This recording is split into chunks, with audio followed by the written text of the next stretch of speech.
प्यारे अज़ीज़ दोस्तों, मुफ्ती सलमान अज़हरी के बाद अब मौलाना तौक़ीर रज़ा होंगे गिरफ़्तार।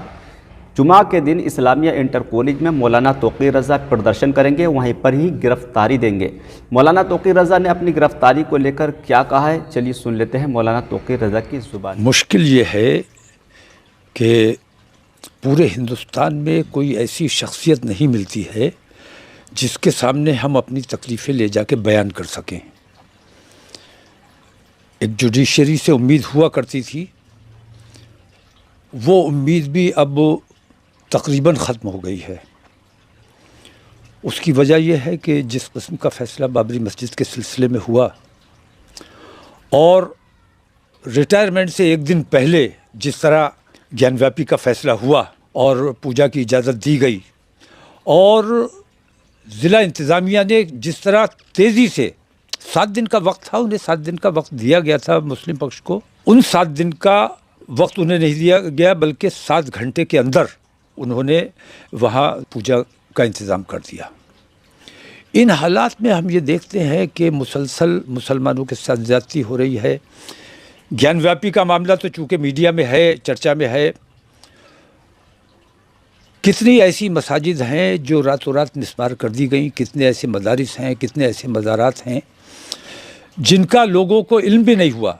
रात में मदरसा था, सुबह गए तो ढूंढ रहे हैं कि मदरसा कहाँ गया, यहाँ था, मलबा तक गायब कर दिया गया।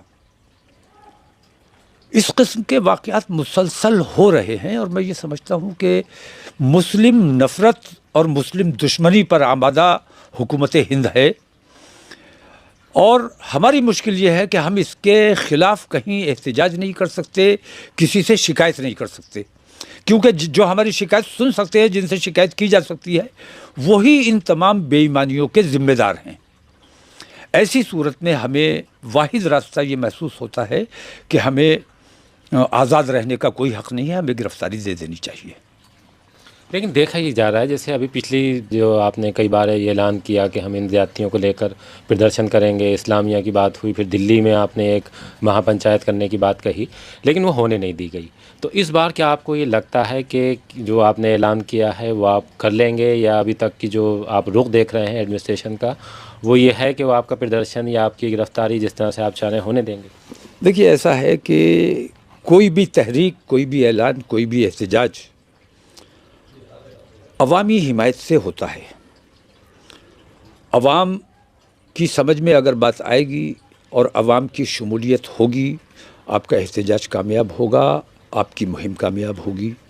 लेकिन अवाम अगर लापरवाही करते हैं तो कितनी ही बड़ी, कितनी ही अहम तहरीक हो, वो नाकाम हो जाएगी। मैंने जब महसूस किया कि मुझे ये करना चाहिए, मैंने किया है और मैंने ये महसूस किया कि जब लोगों ने साथ दिया है, हम कामयाब हुए हैं, और जब लोगों ने लापरवाही की है, नाकामी का सामना करना पड़ा है। अब इस वक्त जैसे पिछली बार मुझे हाउस अरेस्ट कर लिया गया, लोगों ने ये समझ के कि भाई हाउस अरेस्ट कर लिया गया है, अब जाने का कोई फ़ायदा नहीं। आपके आने का बहरहाल दबाव बनता है, आपको आना चाहिए था, आप नहीं आए।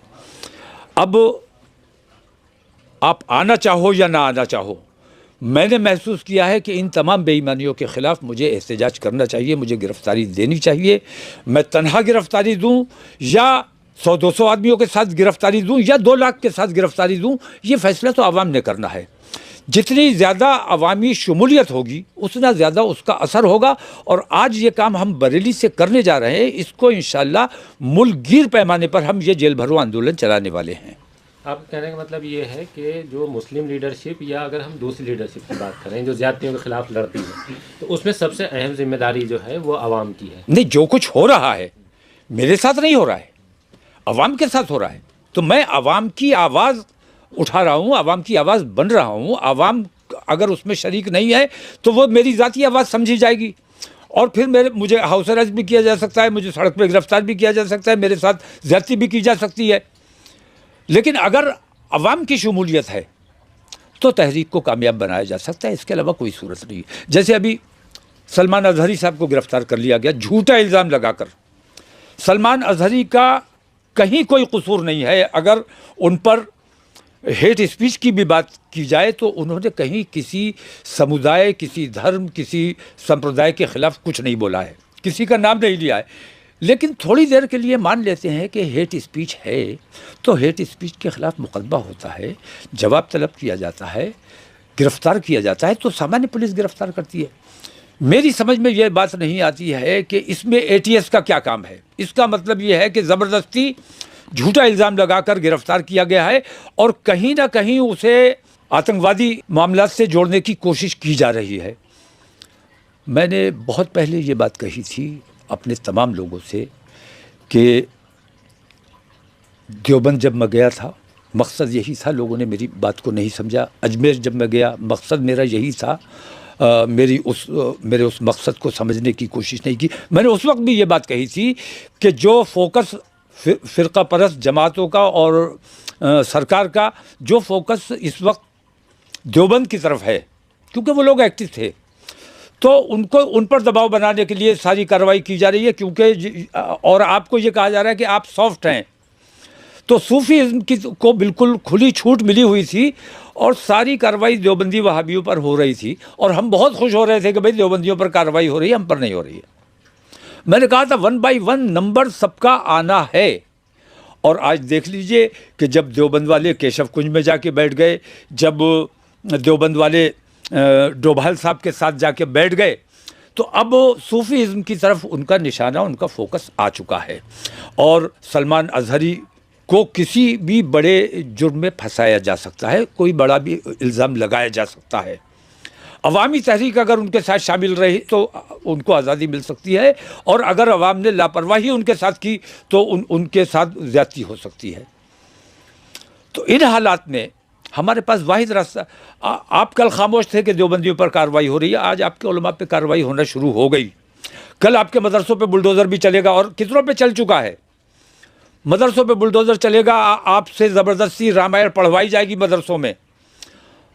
अगर आप लोग आज भी उसी तरीक़े पर कायम रहे जिस तरीक़े पर आज तक रहे हैं, तो नतीजा बेहद ख़राब होने वाला है। इसलिए तमाम लोगों को मुत्तहिद होकर इन तमाम जुल्मों सितम के ख़िलाफ़, इन तमाम बेईमानियों के ख़िलाफ़, इन तमाम जुल्मों के ख़िलाफ़ मुत्तहिद होकर खड़ा होना चाहिए। और गिरफ़्तारी के अलावा मेरे पास कोई दूसरी शक्ल नज़र नहीं आती है। इतनी भारी तादाद में हमें गिरफ़्तारी देनी है कि इनकी जेलों में जगह ना रहे।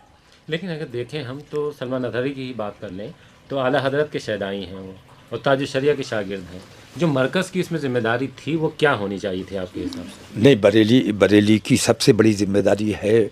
बरेली का ही वो प्रचार करते हैं, बरेलवियत का प्रचार करते हैं, सुन्नियत का प्रचार करते हैं, आला हज़रत के चाहने वाले हैं, मानने वाले हैं, यहाँ के मुरीद हैं। तो यहाँ वालों की सबसे बड़ी ज़िम्मेदारी है उनकी हिमायत करने की, और हिमायत की जा रही है, हिमायत की जाएगी। और उनके अहले खाना को और सलमान अज़हरी को कहीं किसी किस्म की ज़रूरत पेश आती है तो इंशाअल्लाह बरेली उनकी तमाम तर मदद करने के लिए तैयार है और मदद की जाएगी।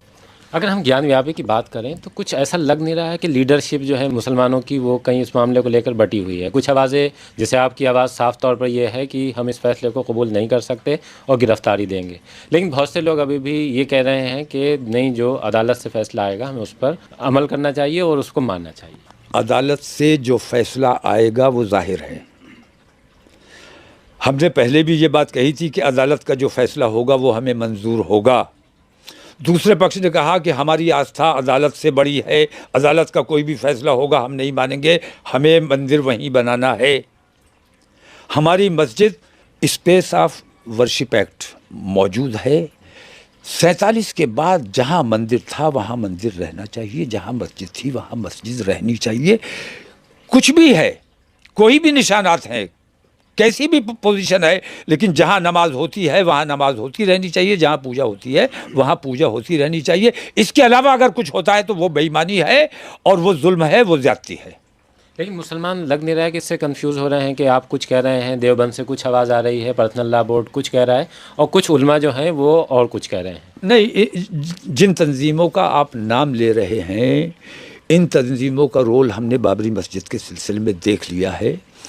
और ये तमाम वो लोग हैं जो सरकार से जो डायरेक्शन मिलती है उस डायरेक्शन के मुताबिक काम करते हैं, सब्र की तलकीन करेंगे और जो कोर्ट का फैसला है वो मंजूर हो जाएगा।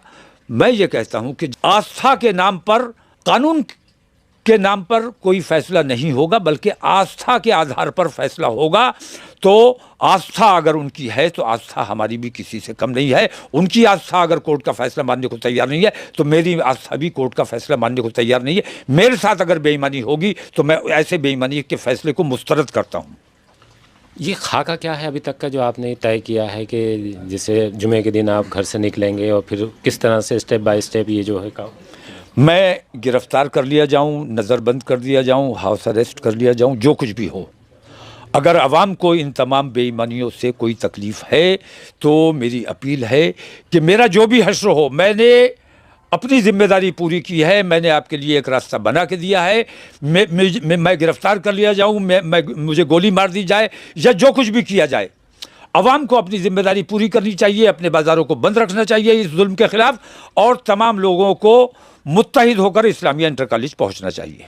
नहीं, जो अभी तक आपने तय किया है कि जुमे के दिन 2 बजे या जितने भी दिन नमाज होगी, उसके बाद का जो आपका प्रोग्राम है किस तरह से? मेरा प्रोग्राम ये है कि मैं 3 बजे से 4 बजे तक इस्लामिया इंटर कॉलेज में रहूँगा और इसमें किसी किस्म की इंशाल्लाह कोई तब्दीली नहीं होगी। 3 से 4 तक मैं इस्लामिया रहूँगा। 4 बजे से मैं पैदल यात्रा मेरी कलेक्ट्रेट तक रहेगी और कलेक्ट्रेट पर जाकर मैं गिरफ्तारी दूंगा। जो आपके साथी हैं वो शामिल रहेंगे इसमें या?